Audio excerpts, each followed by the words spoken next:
যুক্তরাষ্ট্রের Congressional commission ইউএসসিসি এর একটি বার্ষিক প্রতিবেদনে বলা হয়েছে, গত মে মাসে ভারত ও পাকিস্তানের মধ্যে 4 দিনের সংঘর্ষে পাকিস্তান জয়ী হয়েছে। পরমাণু শক্তিধর এই দুই প্রতিবেশীর মধ্যে এটি 25 বছরের মধ্যে সবচেয়ে বড় সামরিক সংঘাত। রিপোর্টে বিশেষভাবে তুলে ধরা হয়েছে পাকিস্তান বিমান বাহিনীর সাফল্য ও পাকিস্তানের প্রধান অস্ত্র সরবরাহকারী চীনের আধুনিক অস্ত্রের সাফল্যের কথা। বিস্তারিত নাইম আহমেদের ডেস্ক রিপোর্টে। US China economic and security review commission USCC তাদের রিপোর্টে স্পষ্ট করে বলেছে 7 থেকে 10 মের সংঘর্ষে পাকিস্তান বিজয় লাভ করেছে। পাকিস্তানের এই সামরিক সাফল্যের পেছনে প্রধান কারণ ছিল চীনের সরবরাহ করা অস্ত্র ও গোয়েন্দা সহায়তা।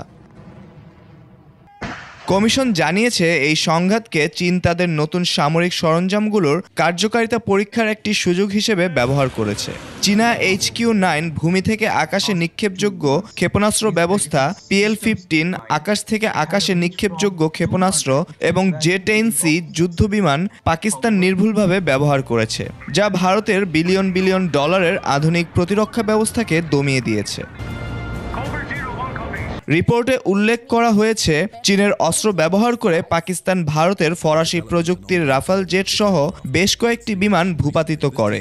যদিও ক্ষয়ক্ষতির চূড়ান্ত সংখ্যা নিয়ে মতভেদ আছে, তবে চীন এই দাবিকে তাদের অস্ত্র প্রচারের কাজে লাগায়।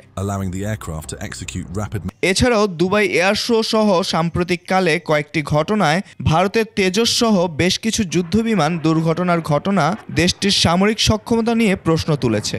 অন্যদিকে পাকিস্তান আফগানিস্তানে বেশ কিছু সফল বিমান হামলা চালাতে সক্ষম হয়েছে। এই সংঘাতের পর পাকিস্তান তাদের সামগ্রিক জাতীয় বাজেট কমালেও প্রতিরক্ষা বাজেট 20% বৃদ্ধি করেছে, যা 9 বিলিয়ন মার্কিন ডলারে পৌঁছায়। চীন এখনও পাকিস্তানের বৃহত্তম প্রতিরক্ষা সরবরাহকারী। Naim Ahmed, desk report, 21 television.